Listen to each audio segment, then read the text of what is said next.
Hi, this is Cheryl with Peace and Power Movement Services. I'm focusing this month in March on planting seeds for good movement so you can enjoy gardening without any regrets after a day in the garden.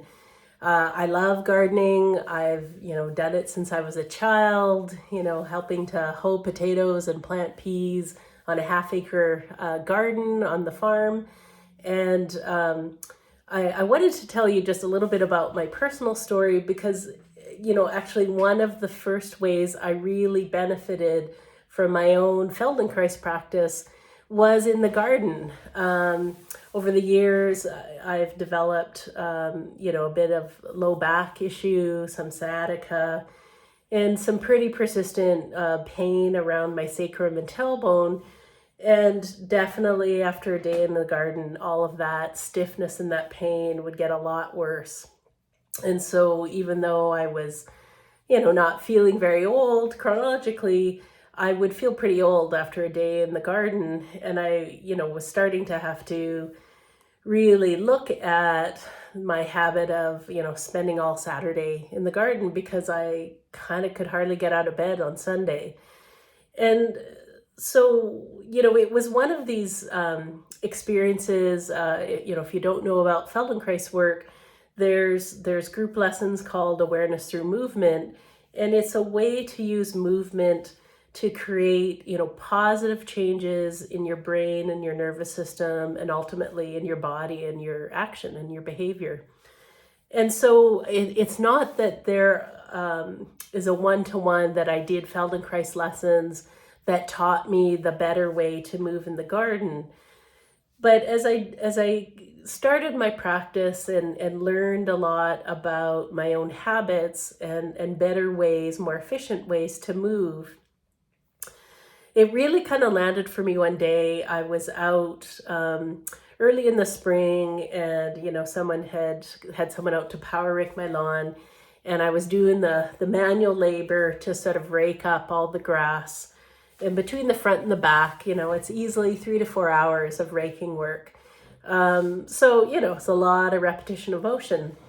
And my next door neighbor came out, and she's holding her side, and she's like, oh, I'm so sore. I did that yesterday, and I can hardly take a breath today. I have such a stitch in my side.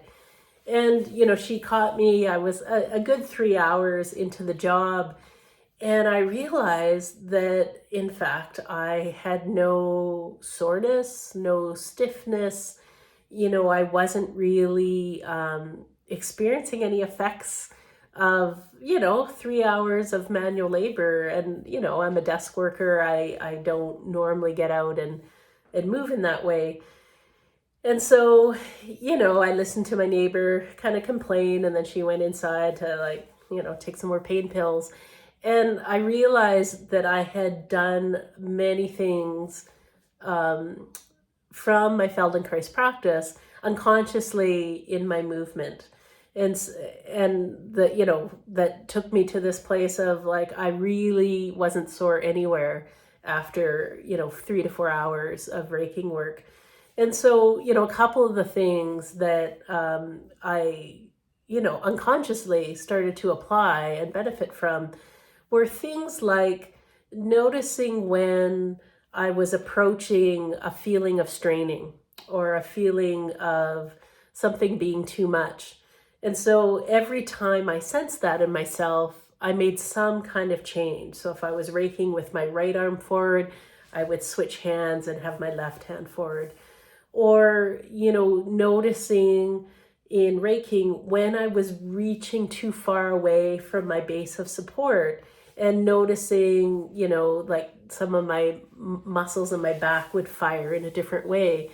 And so it kept me adjusting. It kept me always working in a way that I was on top of my feet, on top of my base of support, but not spending too much time extended beyond, so that muscles that would have to do the work both of the raking and of keeping me upright, I was staying within a zone where that effort was fine. It was something my body could handle.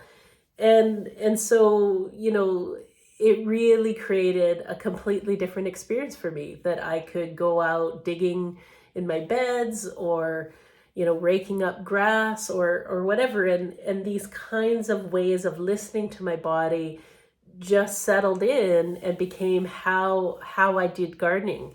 And I'm super happy to say, 5 years later, that this is just normal for how I work in the garden, whether I'm lifting the wheelbarrow, or rowing a hoe, or bending over and planting. This way of listening to myself has become the way of working.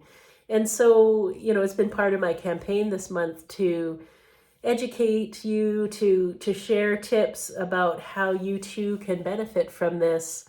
And feel free, if this interests you, to sign up for my free workshop at the end of this month, where I'll go over some good movement makeover tips for how you can spend this kind of day in the garden and have no regrets and not so many aches and pains.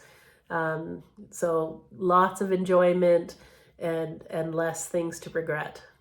So take good care. When you can get out in your garden, depending on where you are in the world, enjoy. I'd love to see pictures of something you've grown. Take good care.